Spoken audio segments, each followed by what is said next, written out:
Hello, America. What up, people? Episode 18, the Thursday Exchange. Today is April 29th. We're at the end of the month, 2021. Thank you guys for watching tonight.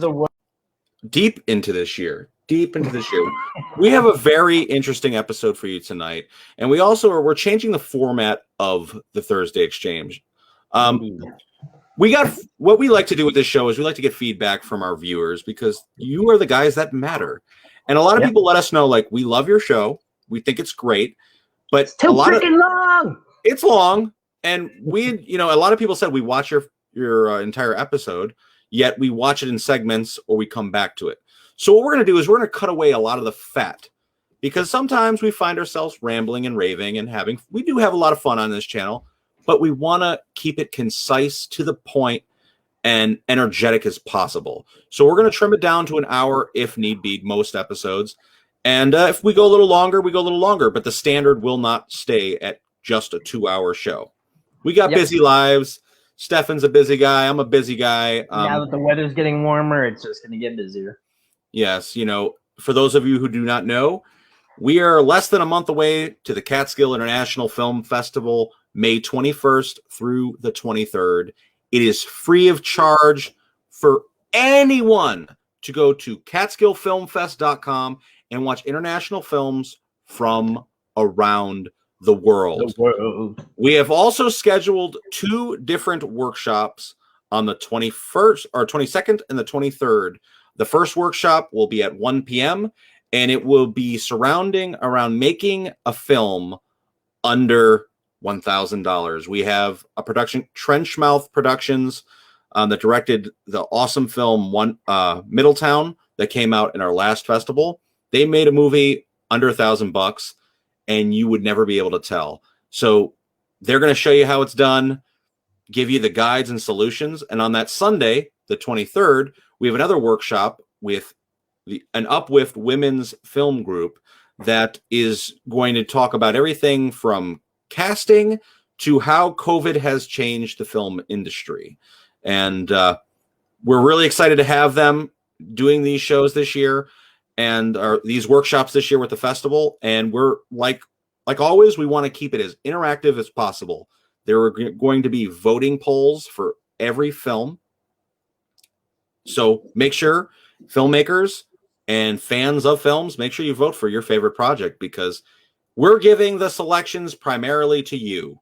Outside of the committee and the directors picking a certain segment of films, the viewers are in charge of who will be victorious. And I can tell you, as somebody who's covered multiple film festivals, that's not the typical format. So this is pretty special. Oh yeah, I mean, for any of the people out there that actually go to film festivals to see, a lot of times it's just some guy who selects his favorites, and a lot of times they swindle people out of prizes and stuff like that. And with the Catskill, just like a big formal event that you have to pay to go to. Yeah, this is free of charge. I know it's digital, but there's a lot of work that went into this event. So you guys are going to have a really good time. So plan your casting or your watch parties now. And May 21st through the 23rd, let's have an awesome weekend. But I just wanted to get that off my chest before we jump into this week's stories. We had a very interesting week. Mm-hmm. One of the big news stories that's really, I think, shocking is something Mayor de Blasio of New York City has said. New York City businesses will reopen in full capacity by July. Under what logic? According to his previous logic. He believes with all of the vaccinations happening in New York City and how we're generally opening up slowly, that by July we will be at full capacity. And this is, it's an interesting statement, but I also think it's irresponsible in a way. Even, Cuomo, a Democrat, he's reluctant to make projections because he thinks they're irresponsible. The same thing I'm saying. I think if New York City is to open at full capacity, it's going to be a situation where certain people, unvaccinated people, such as myself, probably won't be allowed in certain establishments. Yeah.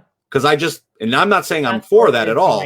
No, me neither. But the passport is going to be, whether it's a formal passport or it's an unwritten rule that people say, well, if you don't have this, you can't come in. It'll be a new form of discrimination. Exactly. And this is happening like, places like the Bills Stadium in Buffalo. If you're not vaccinated, you cannot attend those games. You cannot attend the Sabres games without the vaccination. Exactly. Just recently the CDC said it's, okay now to, be a part of small gatherings of vaccinated people indoors, as well as small gatherings with non-vaccinated people as well. Still practice your social distancing, yet, All right. So you remember how I was when this all started, how I was a bit of a nervous little bitch. I mean, I was genuinely afraid. I'm not going to lie.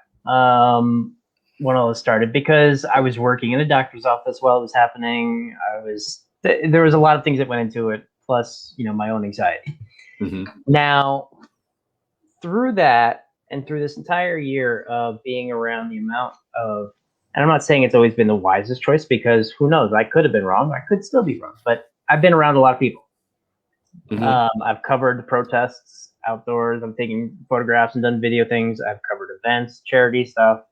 I've done events with you. We've worked on film together. I've gone into the city even and covered a protest down there. So it's like there's been a lot of occasions where I've been in contact with a lot of people all of the time outside. Never got sick. Yeah, I was wearing my mask unless I felt we had enough difference between us. But you look at Florida, who's been getting criticized this entire time, including by myself. I was criticizing them as well, yet they're doing better than any of us. Yeah. Statistically. So it makes you wonder what's going on. Yeah, I mean, underneath it all, I'm not going to be a conspiracy theorist here, but I will say on a small business aspect in a small town, it's destroying all the small businesses locally. The businesses are being crushed because beyond the businesses being crushed, there's no incentive for people to go back to work. Like we've been saying in multiple episodes. No, so what it is I've literally been seeing stuff on local Facebook groups and stuff, like businesses saying we are temporarily closed due to a staffing crisis because we have no cooks, we have no servers, we have no one that's willing to come and work. And these are like established businesses that were thriving prior to the pandemic. So it's really wild, that it just shows you that they're not paying enough. I'm sorry. Like, regardless of minimum wage or anything else like that, the fact of the matter is, if the measly amount that you get, even with the extra payments on unemployment, is more than what you get at your job, that's a problem. Yeah. Well, that's what it is. I mean, I don't want to say the chicken before the egg, but think about it in a weird sense that, like, now that they've raised the bar because there's no incentive to go to work for like these measly peanuts they're throwing out at you. $14 an hour to go work in an environment where you could potentially die because you're taking care of COVID patients. But now and here's a weird question that I'll ask you. How do we go back? Like, how do you go back from making X amount of dollars more on unemployment and other benefits and try to withhold the same standard of living that you've been doing for a year? And then you cut that off, you suddenly have an entire voter party who suddenly is pissed off at whoever wants to stop it. Exactly. And then, so like, I know we're getting we're going on the slippery slope here, but what do you really feel? That's where we belong. Do you believe that, New York City is going to be fully opened by July, like de Blasio says? Honestly, I don't even know anymore, because I think they're just crazy enough to do it. Well, what I find interesting is, the numbers, they say, we're going up and stuff, but yet things are opening more at higher capacities. However, a lot of employers, a lot of healthcare employers are telling non-vaccinated people that they have to wear dual masks now. So it's not one mask, it's two. So with that said, if we're safer now we're not safe, but if we're safer and things are opening up more, it's kind of like a punishment now for those who are not getting vaccinated. use some of that stimulus money that we got to get N95s made and deliver them out so people don't have to wear double masks and so people actually have a modicum of protection if they do wear a mask. And don't make them $8 to $10 a piece. Exactly, and they get because you've disgusting got over enough time. money to subsidize it at this point. Yeah, well, I mean, money's going everywhere, and that's another thing too. We're talking about money, and a big thing that's been going on. I mean, Biden did a very uplifting, powerful address to Congress this past Wednesday, and a lot of things he said had to do with giant spending bills, paying for education. This is no specific plans on what to do with that money. Well, for those like me who, they're swimming in college debt, as many Americans, one of the big things is trying to eradicate $10,000 of debt. Originally it was 50,000, now it's 10. 60. Was it 60? Oh no, I'm saying that's what I have. Yeah. Okay, so that's what I'm saying. They were going to eradicate 50 originally when he was running for president, and then like the week he became president, it dropped $40,000 to 10. But Biden's wife, Jill Biden, Dr. Jill Biden, is a professor, or she's a teacher, right? So this is something very important to her. So she was actually helping push this agenda, and she's been giving a lot of public speeches too. So there's a lot of people out there, a lot of economists. They believe that this is actually going to be one of his biggest moments.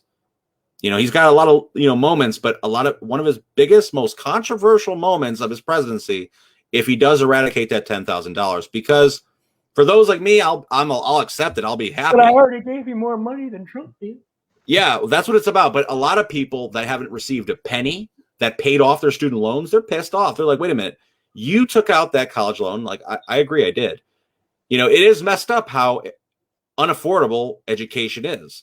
But I am the one who signed my name on the dotted line at the end of the day. So under the pretenses of 18 years of people drumming it into your head that if you don't go to college, you're a chump. Yes. And we could go all day. So I think at the end of it, I feel like education, there should be something to make a standard of education quality without ripping the American and make it so it's not an indoctrination program for one party over another.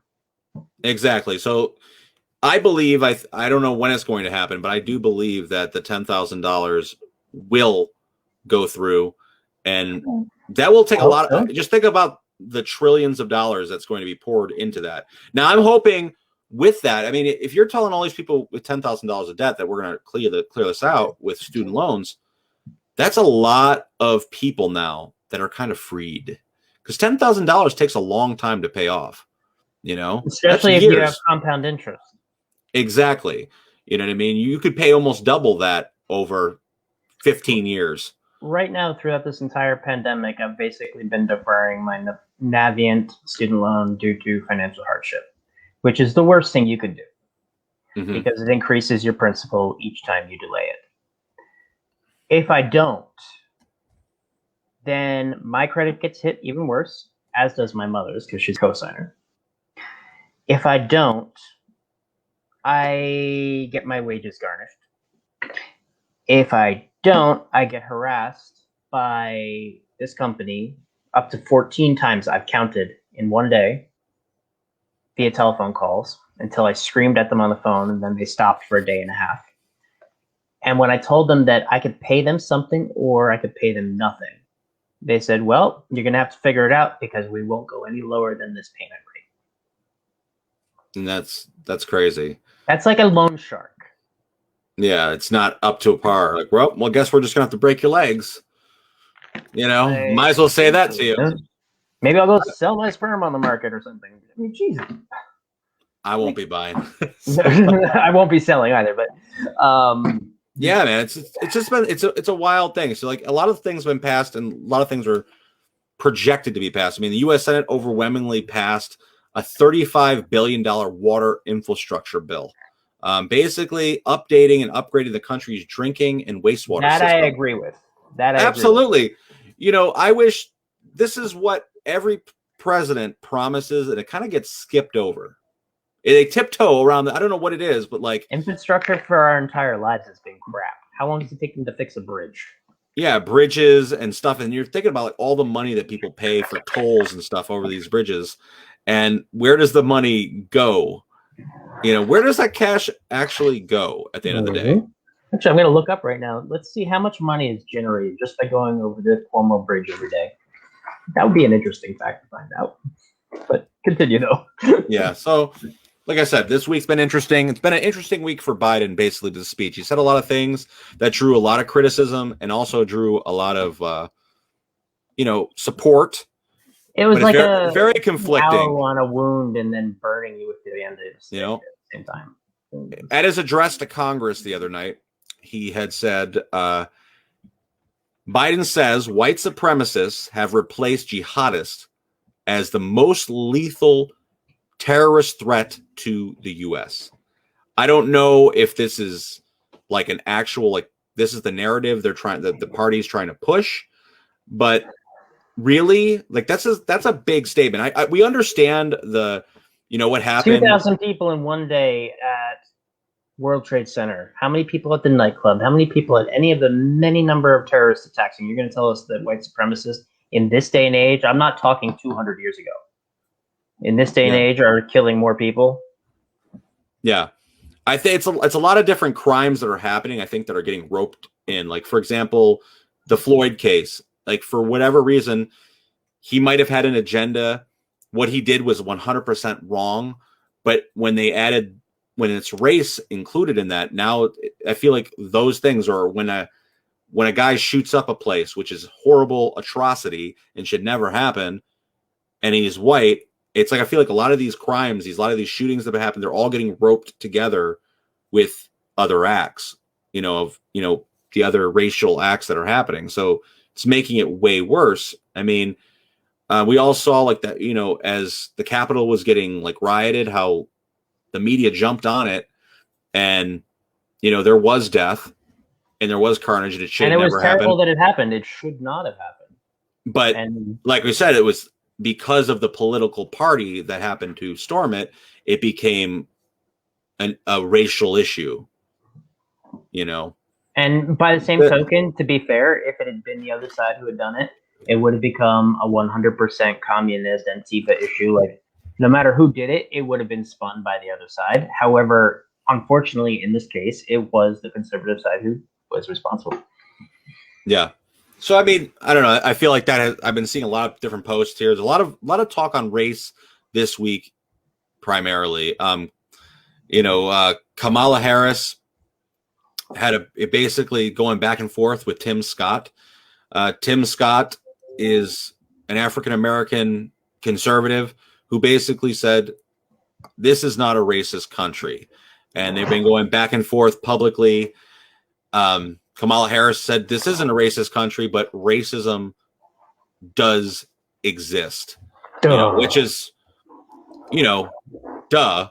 But, one of the things that I could give Kamala Harris is she basically reiterated, we must speak truth about the history of racism in America. Like, you're never going to, like when we all go to school and we learn about Christopher Columbus, and we learn about how like this country was originally founded, there's a lot of things missing and a lot of facts that aren't true. We're basically given like, I don't know how that part of the educational system got to be like that, where like once you go to college and you get further education later in life, you learn like, oh, he wasn't the first settler here. Oh, there was, indigenous people here before them too. And you didn't really know that. And even in the textbooks, you kind of believe that, Christopher Columbus came here and there was a bunch of, third world type people here with no brain living here, which were the Indians. Now, that wasn't meant to be a crazy statement, but it's like they didn't have like their own, in the history books that were created, it wasn't positive. No. And that is a truth. So those are the truths that need to be understood.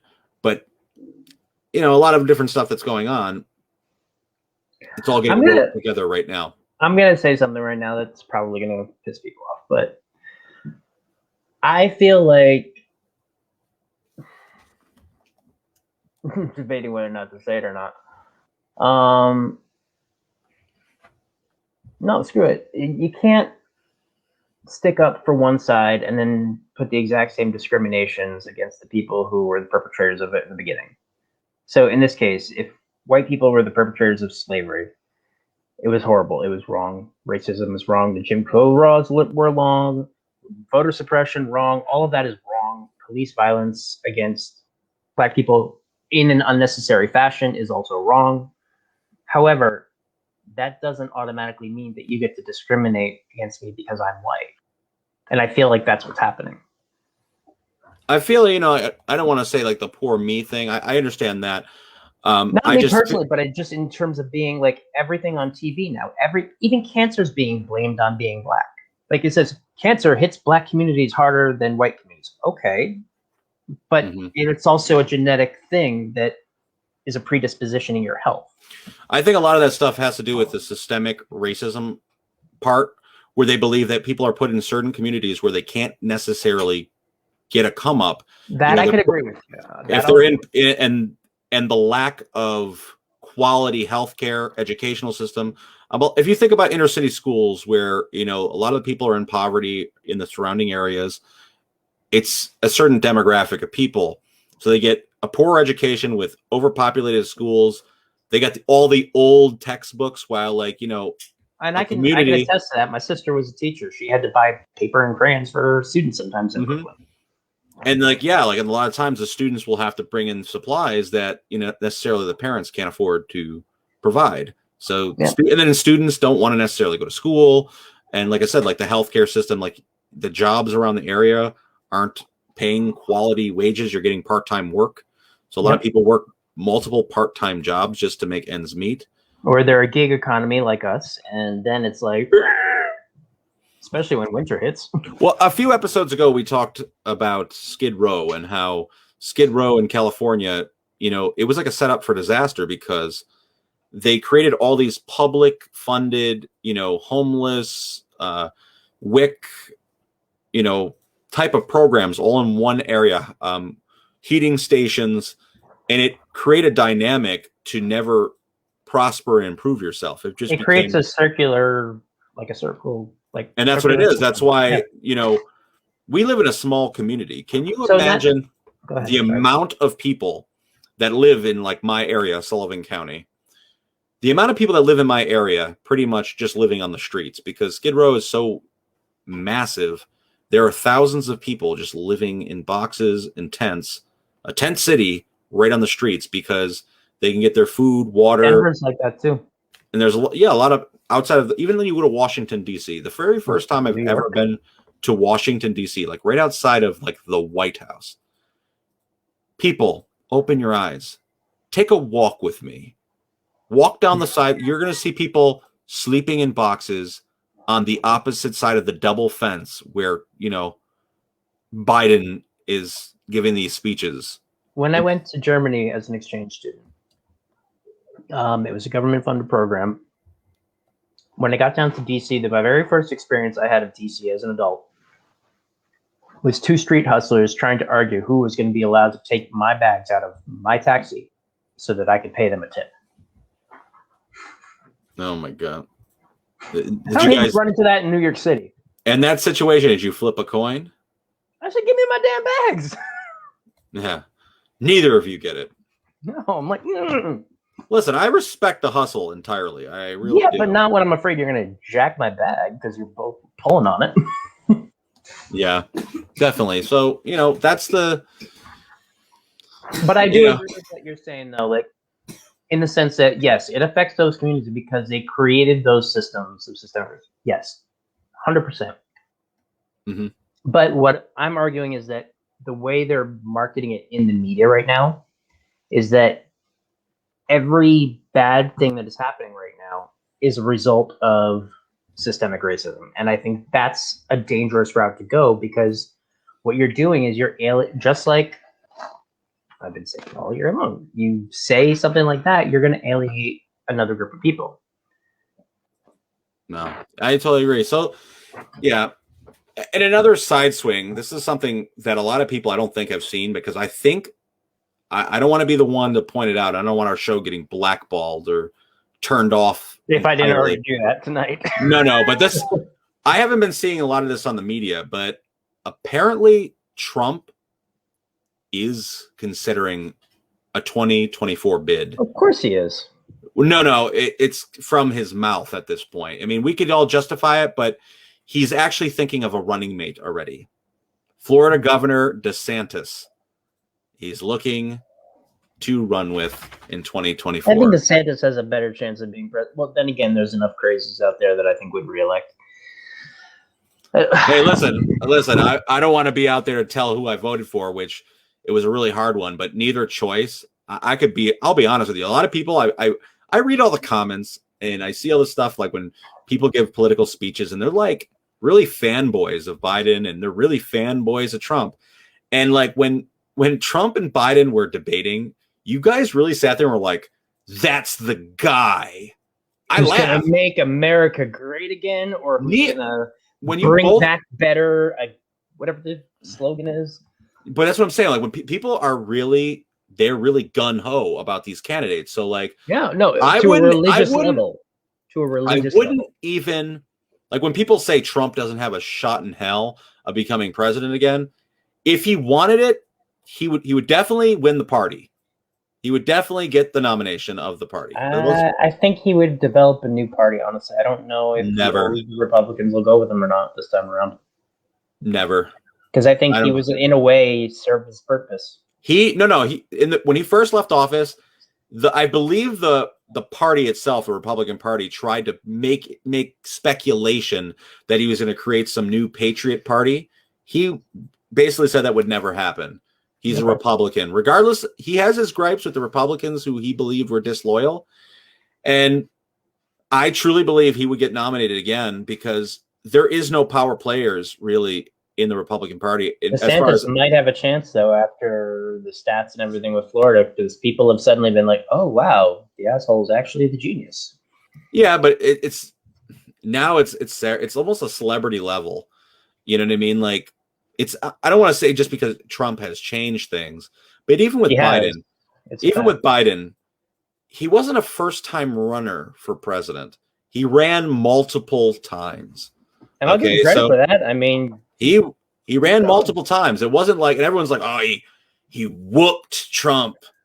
Well, he won, but whooping, we had months of deliberation after the election. So it's going to be interesting. The other thing, though, that is interesting right now with Biden, though, is that despite the many things that I gripe against him about, he, in the amount of time that he's been there, has done a lot of what he said he was going to do, percentage-wise, it seems like, compared to when Trump was first year in office. Like, a lot of the stuff he said, I'm going to make this happen in this time frame, and some of those things have already come to pass. Yeah, I necessarily don't agree with that at all. But I think there's two reasons why. I think that the media. I'm not saying it's necessarily. I'm saying I'm not going to be out there. The media is evil. I'm not going to say that, but I believe that the media favors him, and they don't want to highlight the failures.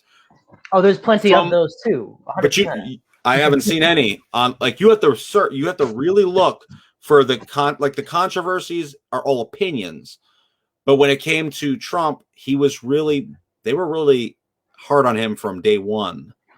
As soon as he came down as the nominee, they were hard on him and his past and everything else. Also, what came out of his mouth, it was impossible not to be. And you're saying that in regards to Biden, who couldn't even get a word out. Oh, I'm talking about Trump. But I'm talking about Biden, who he couldn't, the national anthem he couldn't recite. You know what I mean? Like, these are things that he's actually the rest. These are funny stories, but I'm saying one got a free kind of like a slap on the hand and the other didn't. No, I agree.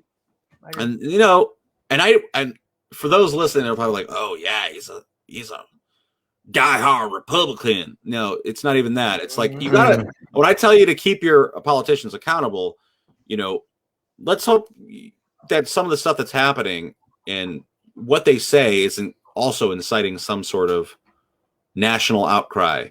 And I'll be the first one to apologize. Like, if I have a misinformed opinion, please let me know. I mean, people make mistakes. Yeah, and an opinion is an opinion. Period. Like, if that's your like when we were talking in previous episodes, how people go out there and someone like, are you on the right or wrong side of history? How women are still fighting for equal rights and to get equal pay in the workplace for the same job a man does. And people are like, there's people out there that are like statistically proven that's not true. You got star levels in movies and people with the same amount of lines. They're able to sell tickets on their own, but okay, they're in a movie opposite Tom Cruise per se, and they're making a penny what he's making. Why? His star level is that much brighter that he requires millions more than you. He has worshippers. I mean, literally, he has. He's pretty amazing. I mean, he is pretty amazing. But he has an entourage of yes men and yes women and like thugs, pretty much. I mean, I guess I would be a fanboy too. I mean, the guy is amazingly talented. I love his movies. I'm not gonna lie. It's just, it's funny. He's an interesting human. I'll leave it at that. It's funny. This is a funny one. I don't want to say this is a funny story because it's actually tragic. Jeff Bezos, everyone knows, the former CEO of Amazon.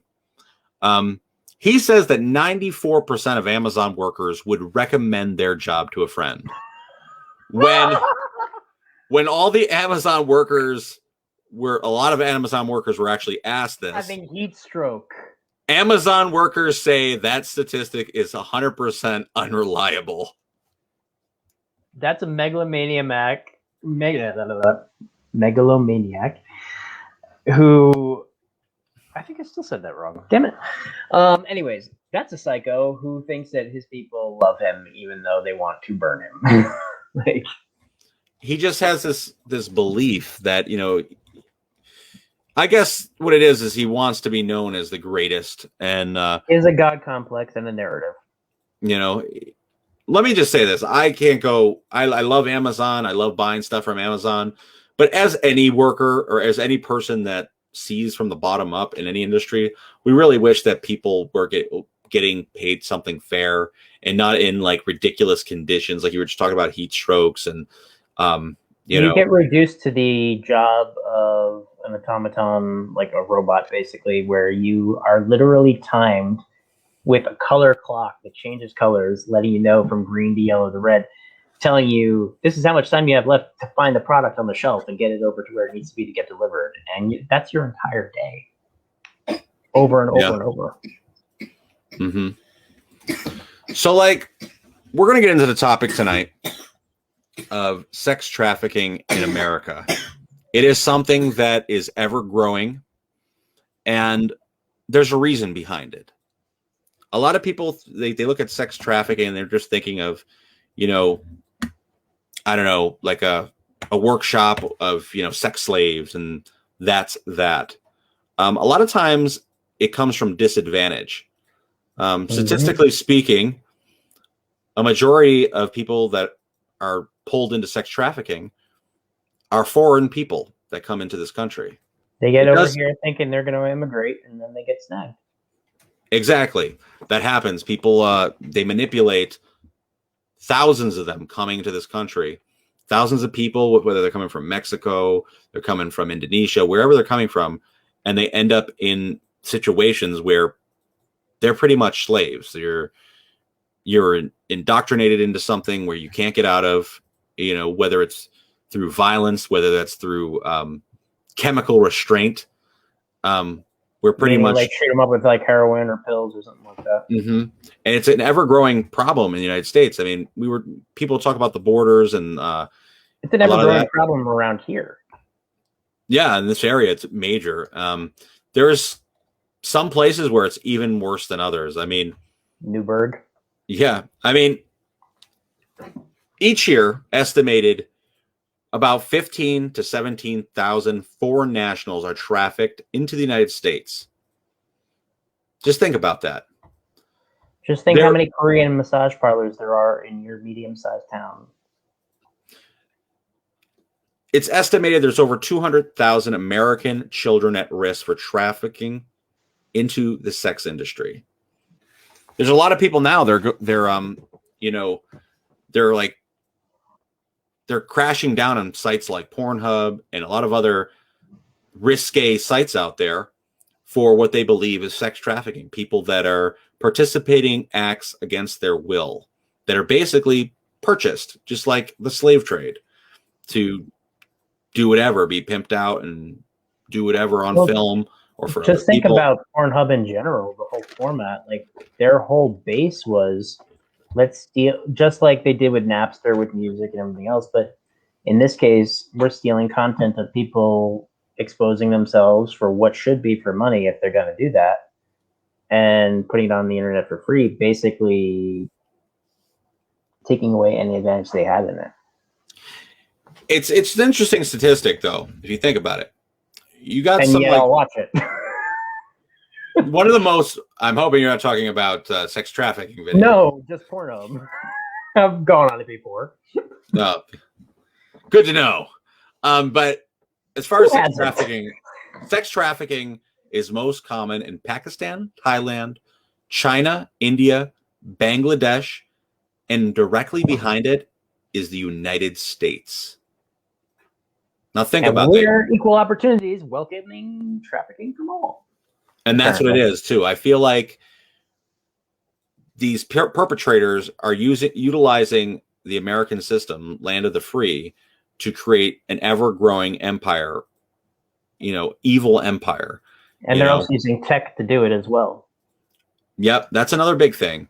A lot of people are lured in through, online dating sites.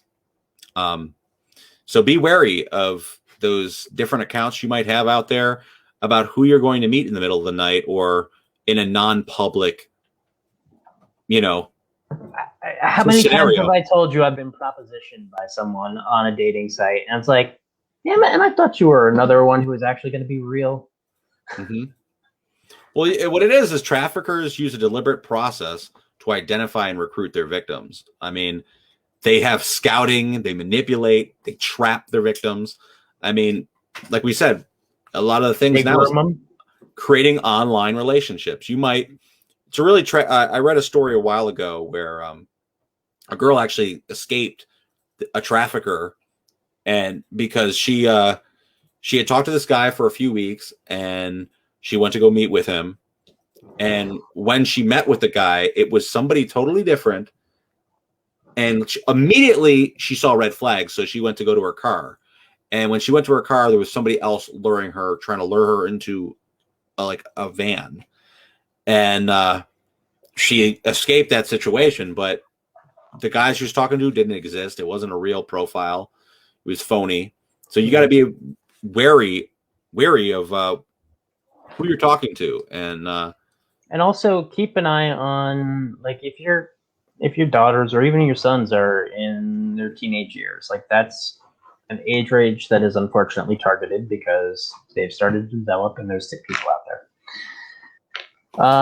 Make sure that they're not going on sites like Backpage, or Backpage got discontinued, but make sure they're not going on sites like Bedpage or Craigslist, or they're going on the Village Voice, or there's any number of known websites that people can go to that are marketed as classified ads, which are basically catalogs for online prostitution.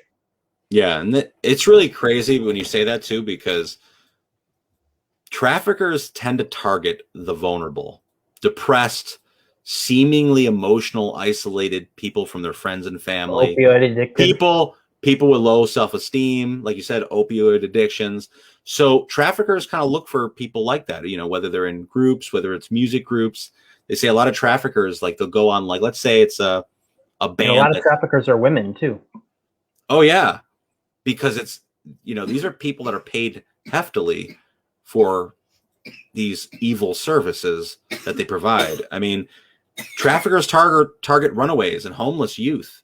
They say teens between the age of 12 to 19 are the heaviest targeted group out of any of them. Yep. And it goes all the way, like they say, like the young, like people are children, sometimes infants that are put into that, and it's a tragedy. I mean, at least we don't marry kids anymore the way that they used to back in the day, but like that tendency for people to be attracted to young people is still there in a lot of people, and unfortunately the market is hot and the availability to do it easily is there. Mm-hmm. So like if you like have a child or you know somebody and you want to know some of the red flags to look out for, think about some of the unexplained absences your child or a friend is from school. Any Changes, bruises yeah, changes in attire, behavior, or relationships.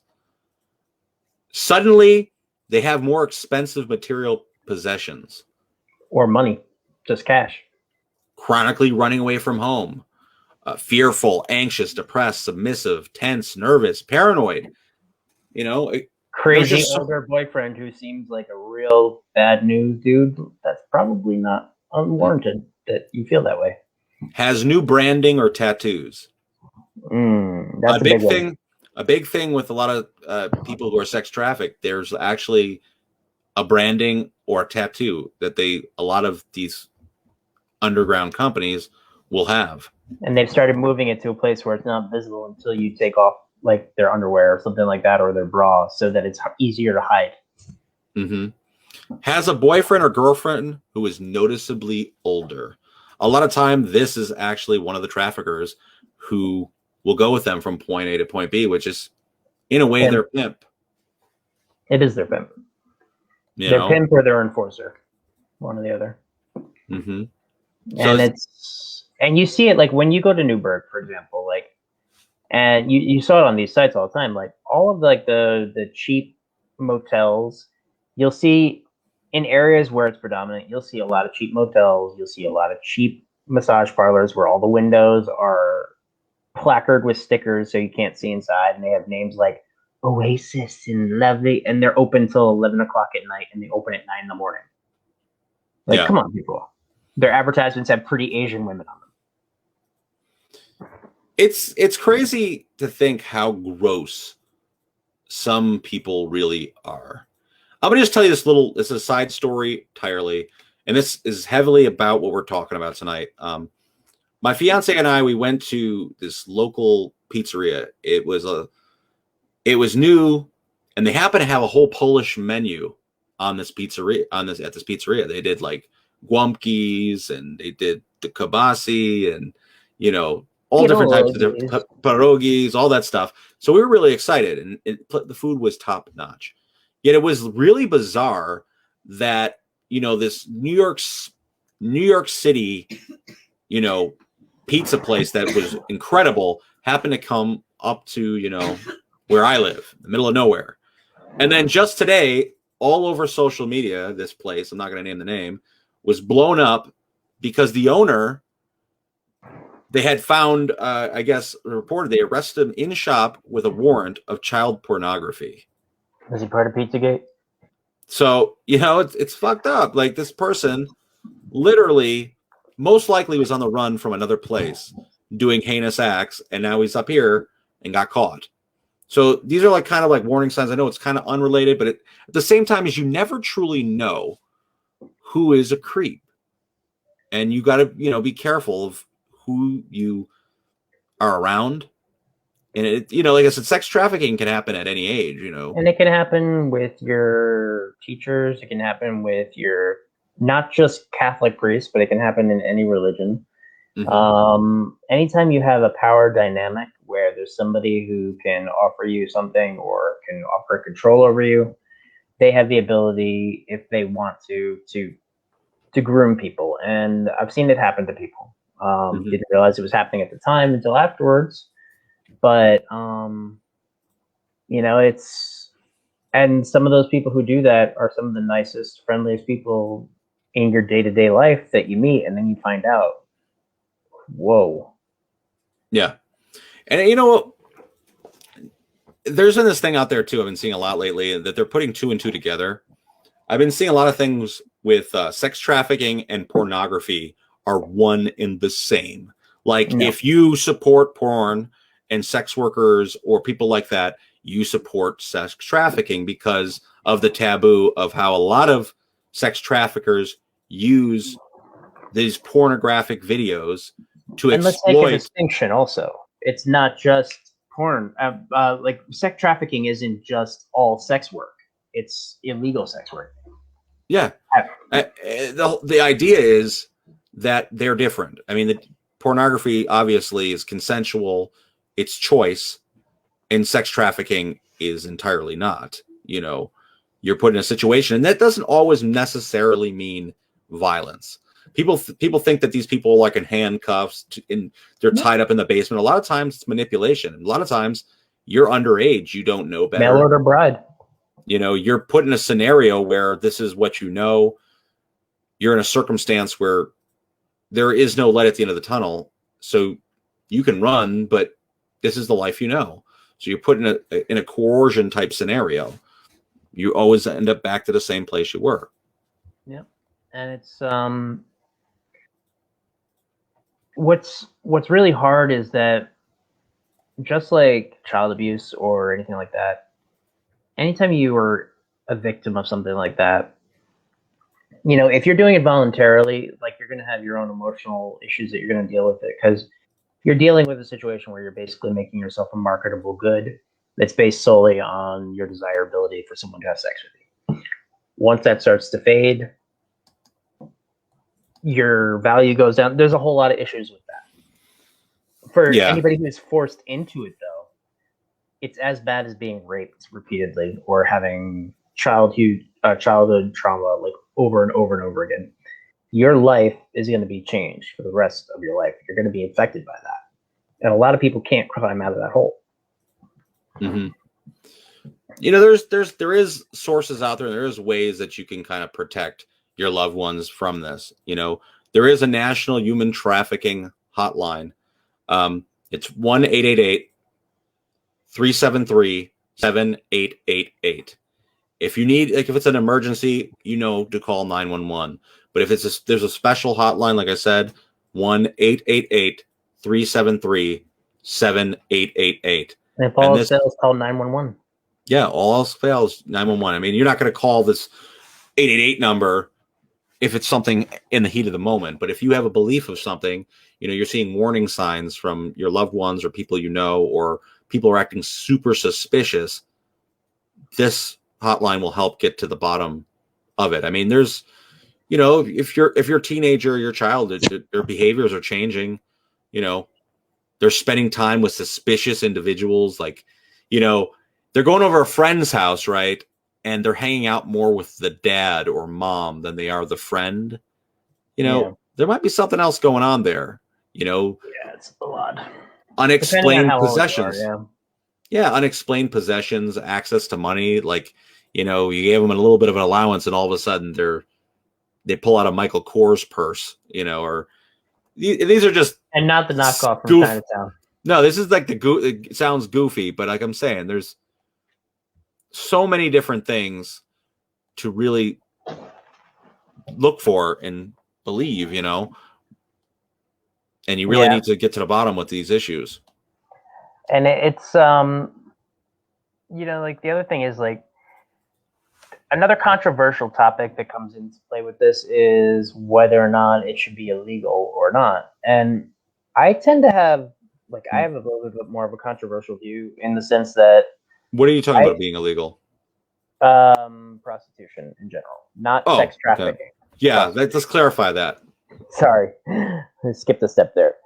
Same thing with people who want to work in a strip club or anything like that, because while there are distasteful parts to it, especially if, you know, it goes against your religion, you're going to still run into trafficking. You're still going to have problems. However, you are providing a place where these people can do it, where they can get tested, they can get protected legally. They are given certain rights as a worker. They are given a wage, a salary that is commensurate to whatever the market value that they agree to.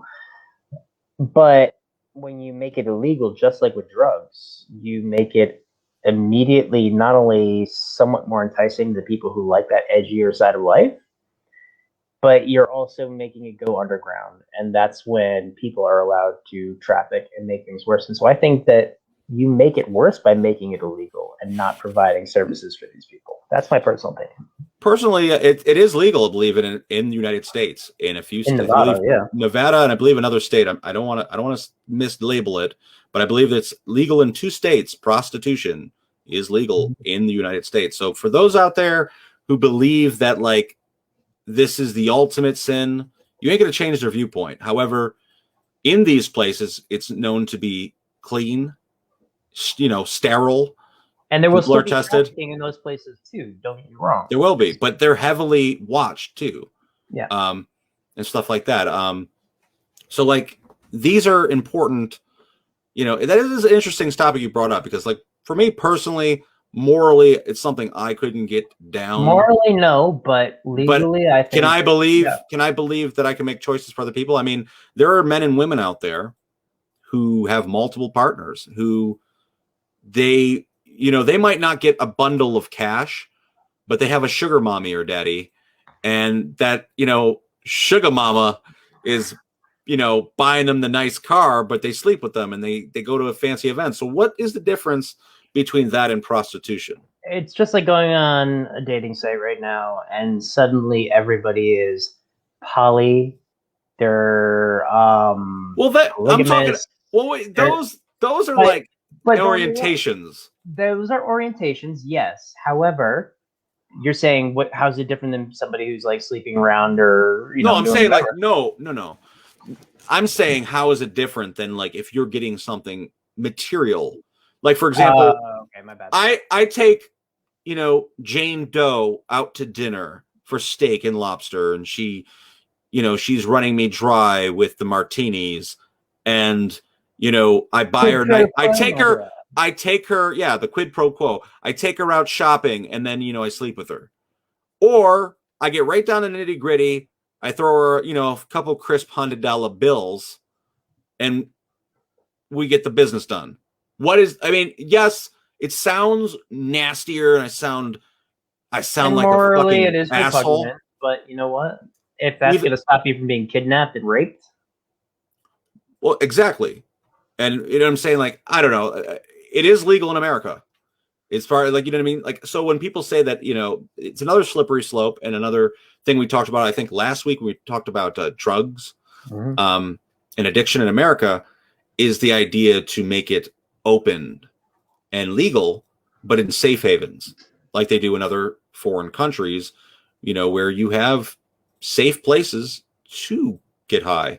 Do I morally believe in these things? Like, is this something that I'm going to partake in? No, I'm the type of guy who doesn't want to take aspirin when I have a headache.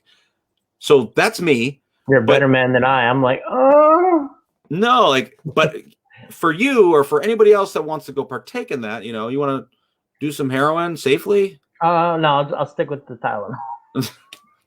No, see, like I don't believe in it personally. But I think that there should be people are going to go out there and they're going to get dirty needles, and then we're going to end up with like an HIV crisis and other terrible things. Like then those are things that I would stem away from. You know what I'm saying? So it is interesting. It's an interesting topic you brought up tonight. I think a lot of people are going to be like, them scumbags, but it's really not like that. I mean, sometimes I think, and that's the problem with American politics. We're believed. And in our minds, we believe that if we don't agree with something, it shouldn't be legal. And this goes for people that their religion says, God wants things between man and a woman, like marriage, right? Mm-hmm. Because we don't personally believe in it, it shouldn't be legal. That's your personal. You're mixing up church and state, and the same thing goes for like somebody. I wouldn't buy a prostitute. Well, what if this guy has a social anxiety or woman? And they don't have the ability to get to that next level with another person. Shouldn't they still experience something? Yeah, I mean, that's me. People are going to disagree. I know it, but think about be in their shoes for a second. You're somebody, you might try be being married. Single for 10, 12, 15, 20 years. I mean, I understand it. So yeah, like I mean, it's out there and it's legal in America. And no, we're not. I honestly believe you should go get a hooker. I'm actually really shocked with New York State because I actually heard about it over the years. As a matter of fact, I believe in California right now, beyond the fact that Caitlyn Jenner is running for governor, I believe her name is Mary Carey. It's a former porn star, prostitute, who is also running for governor. And she ran back in 2003. Out of 100 and I think 60 candidates originally, she was number 10. She got high up the ranking, Mary Carey. And in New York State, there was also another prostitute that ran in, or mistress, I should say, escort, that ran for governor of New York. So it does happen. And Well, I'm shocked that in California or New York State, it hasn't been legal. I mean, have you drove the city blocks at nighttime? in California? Well, at least we live in New York. So let's say if you drove the blocks in New York City, something that's running rampant. I mean, every city in America. Strangely enough, in Manhattan, you don't see it that often though anymore. Back in the 90s, Manhattan, we saw it a lot. Manhattan's like the cleaned up version of the city. Yeah, if you want to go to you're talking about the tourist attraction. They push the prostitutes out on the edges here. They're go to like I don't want to name the boroughs and get shot. People pissed at me. So the other four. Yeah, I don't want to name the other four boroughs, but they get pushed out. Manhattan is the place where people go to.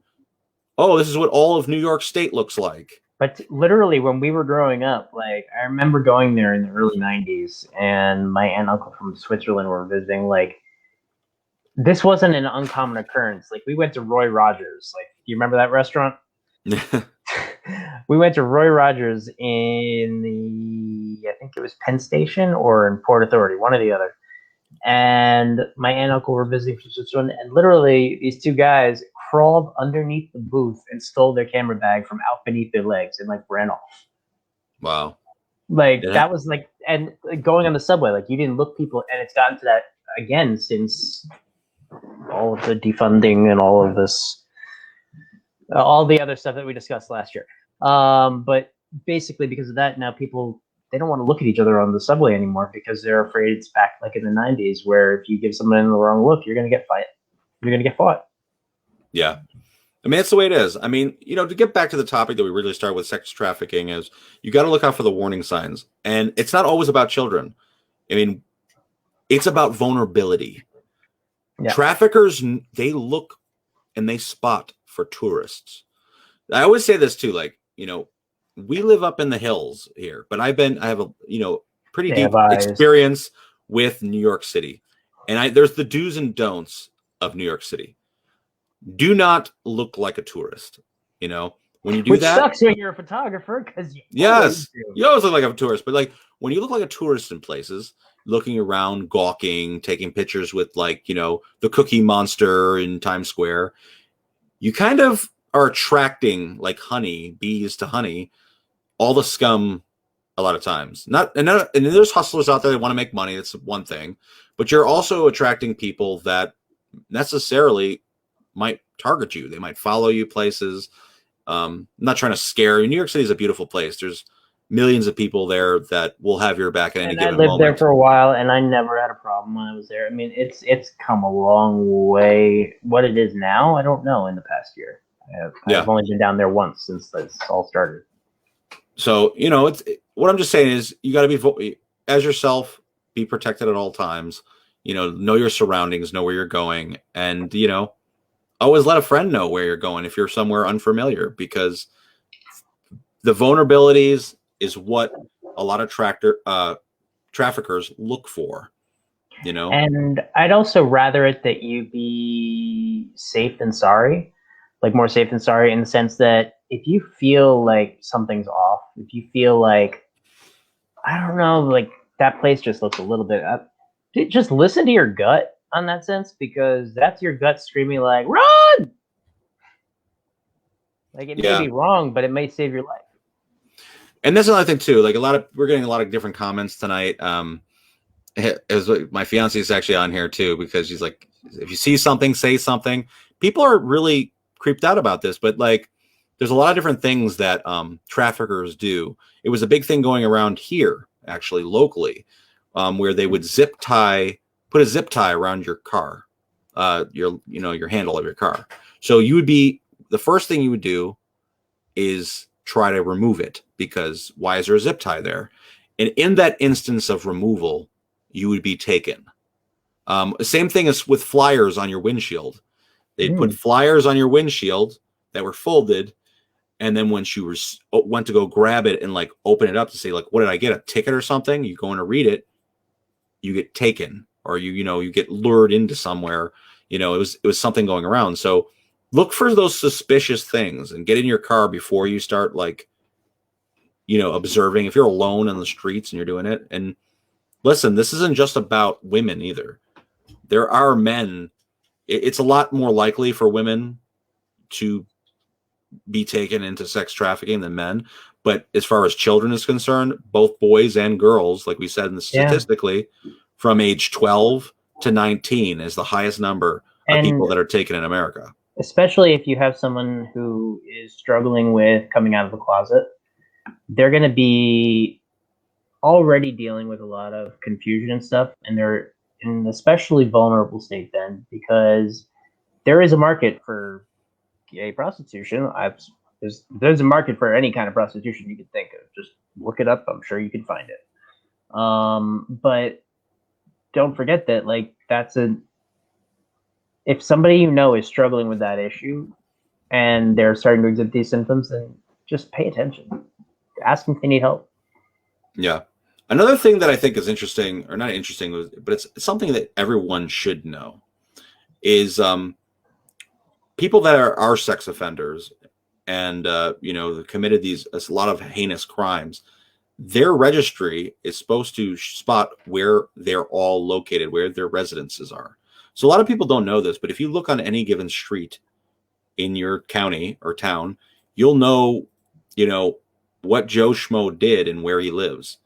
And this isn't to say like target this guy, but this is to say be mindful of where he is, and where your children are to this vicinity. Don't be playing in this guy's backyard. You know what I'm saying?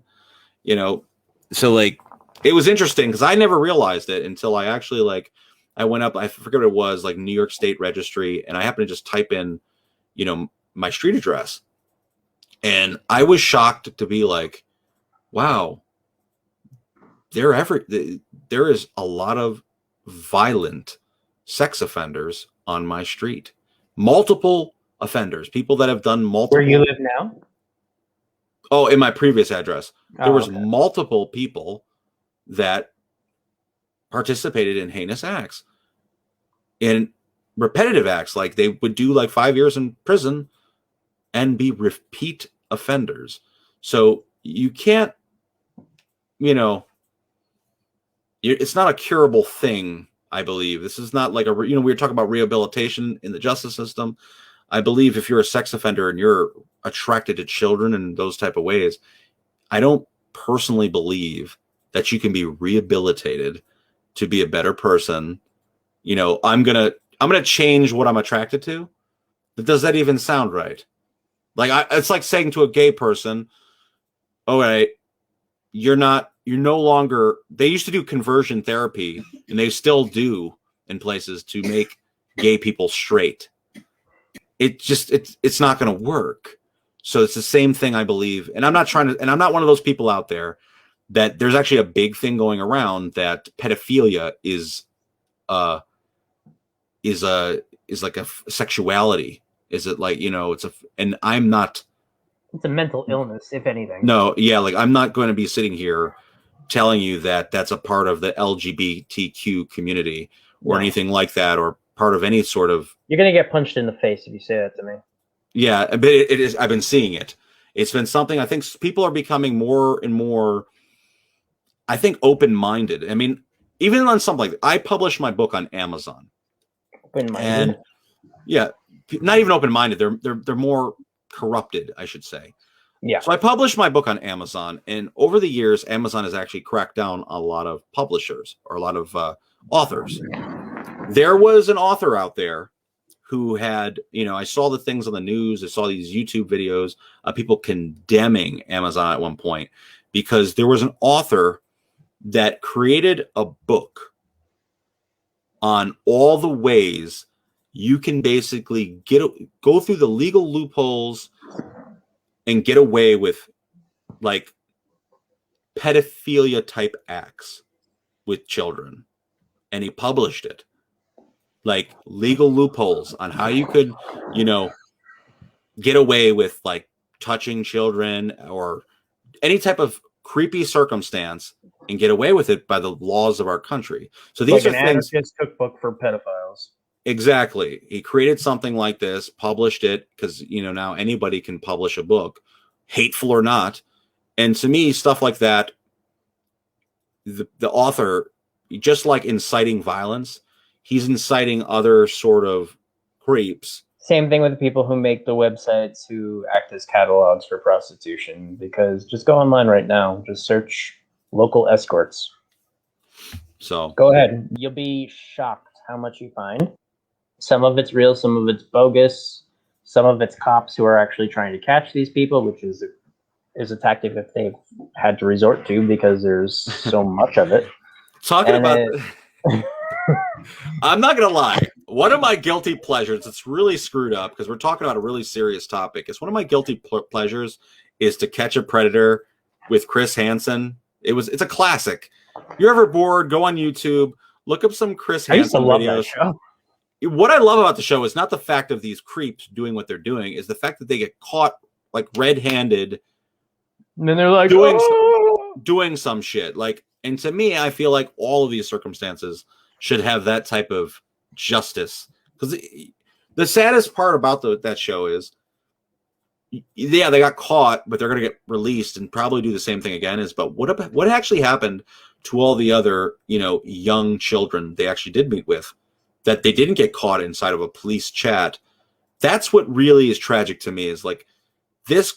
And like Chris Hansen, there was episodes a few years later, and he actually lured in the same guy with a different username. The guy had did time, but it was the same person. This is the same thing I'm talking about, rehabilitation.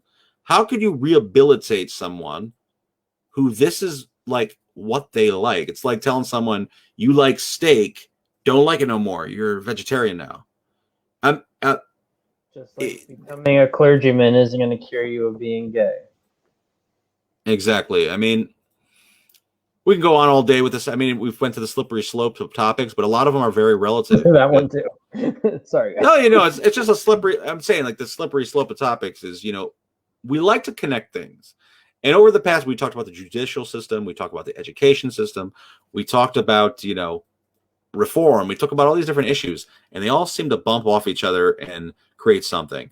And it makes you wonder what's like. We're going through a huge cultural shift right now, like over the past 10 years, especially. Like, so much has changed culturally in this country, in this world in general, but in this country, like, you're talking about entire ideologies of political viewpoints basically swapping places, people believing things that were debunked centuries ago, reviving old, like, people, when they're afraid, they start doing really weird things. And last year was a really good example of that.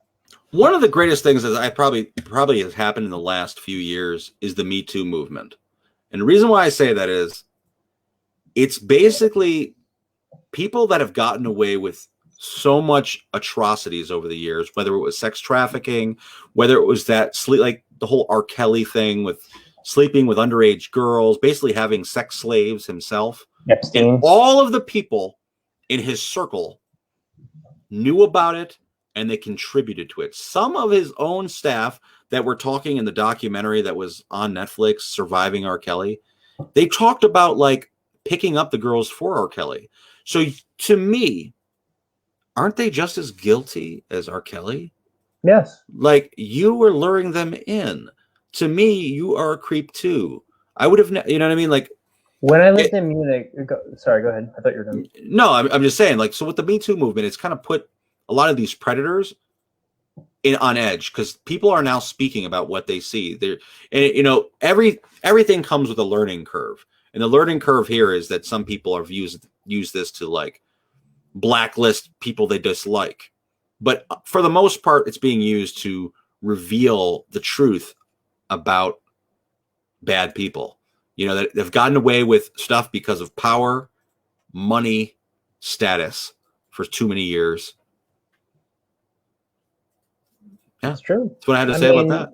Even the other day, like when I was in Middletown, like I saw a couple, like there's an older white gentleman, overweight, looks very angry and aggressive, kind of like the way he's standing next to her. And then there's this younger, I don't know if she was like from Turkey or Middle East or somewhere, but she was foreign, and they were both at the dentist where I was in the waiting room, and she looked absolutely terrified.